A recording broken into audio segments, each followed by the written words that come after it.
Resumo da novela O Rico e Lázaro do dia 11 de março. Inscreva-se no canal e deixe o seu like para apoiar o canal. Matias conta à família sobre o milagre na fornalha. Joana diz que foram protegidos pela fé, e Ilana afirma que Deus mais uma vez mostrou seu poder. Zadok insiste que essa história precisa ser divulgada, não só na sinagoga, mas em todos os lugares. Matias se alegra por terem presenciado tudo. Rebeca pergunta se Matias viu Gadize, e ele responde que estava ocupado. Ilana o repreende por não ter ido recebê-la.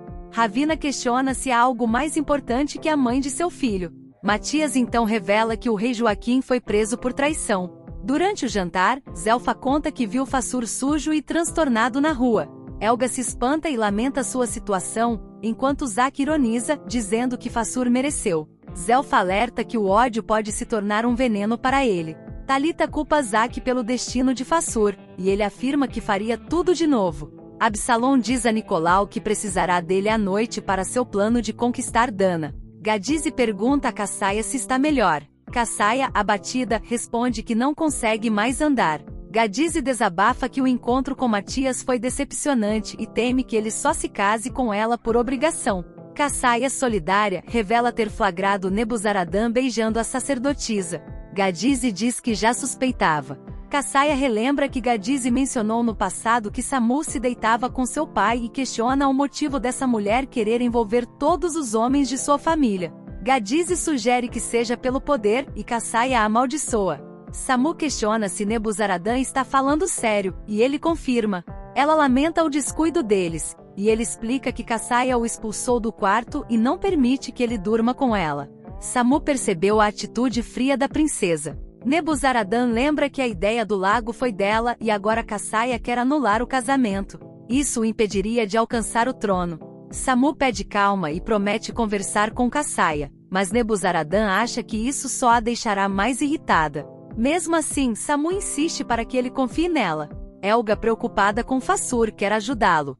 Zelfa alerta sobre seu estado e menciona Shag, que se afundou na bebida após sair do calabouço. Zelfa lembra que prometeram visitá-la, mas nunca foram.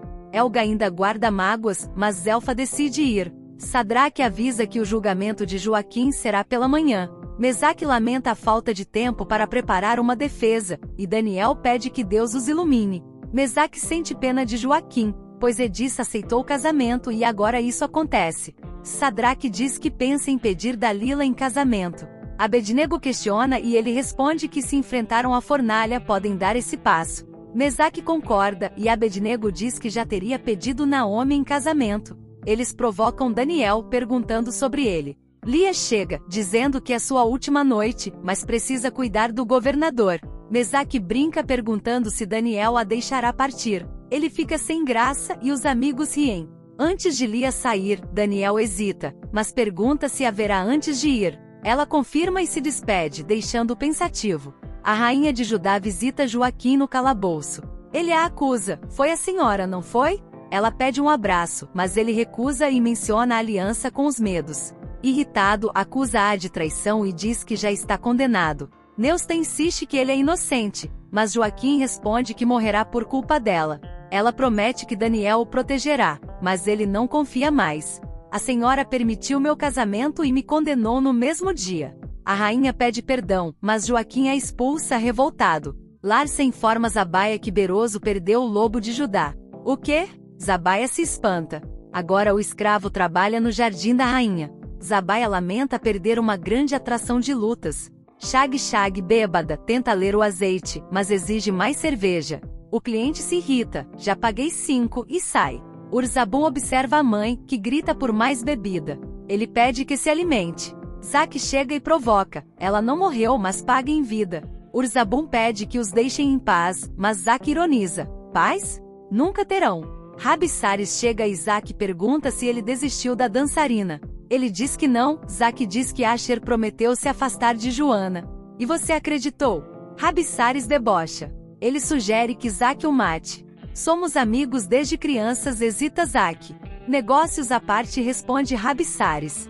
Ele sugere que Nebuzaradã, chefe da guarda, enfrente Asher em um duelo.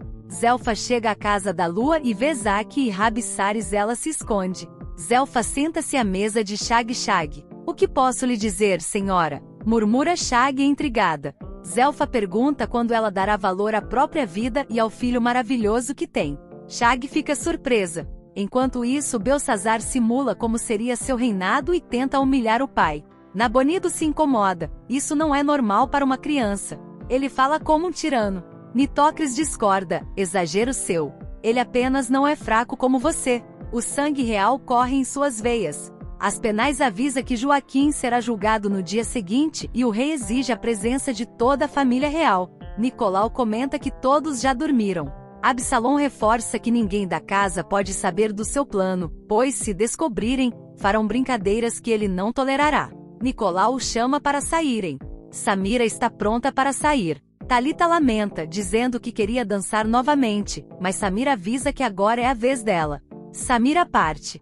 Pouco depois, Helga chega e diz a Talita que precisam ter uma conversa séria. Para confundi-la, Talita finge ser Samira, deixando Helga sem entender nada. Rabissares pergunta a Zack sua opinião sobre o plano. Zack admite que a ideia é tentadora, mas não tem coragem de planejar a morte do amigo.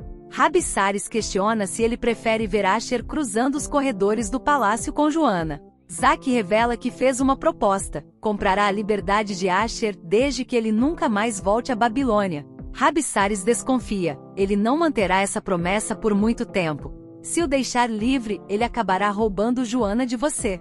Shag encara Zelfa e pergunta se ela realmente está preocupada. Zelfa confirma e diz que veio escondida para não ser vista. Shag se incomoda com a presença dela, especialmente por estar bêbada. Zelfa insiste que só quer ajudar, mas precisa que Shag aceite essa ajuda. O que posso fazer? Pergunta Shag. Zelfa sugere que ela vá à casa de Helga no dia seguinte, onde poderão conversar melhor. Larsa pergunta se Urzabun está ouvindo a conversa. Ele responde que tem coisas mais importantes a fazer. Larsa avisa que não se esqueceu dele e que ele pagará caro por ser linguarudo. Urzabun rebate. Quem falou demais foi você. Furioso, Larsa o agarra pelo pescoço. Zabaia intervém, sem brigas aqui. Mas Larsa apenas responde, o que é seu está guardado. A dançarina Samira, também chamada de Satã, chega e começa a dançar. Zelfa observa intrigada e pergunta quem é a moça. Shag explica que foi Zabaia quem a trouxe. Zelfa, desconfiada, murmura, ela me parece familiar, e continua a observá-la atentamente. Se você gostou do vídeo, não esqueça de ativar o sininho das notificações para receber o aviso de novos vídeos. Obrigado.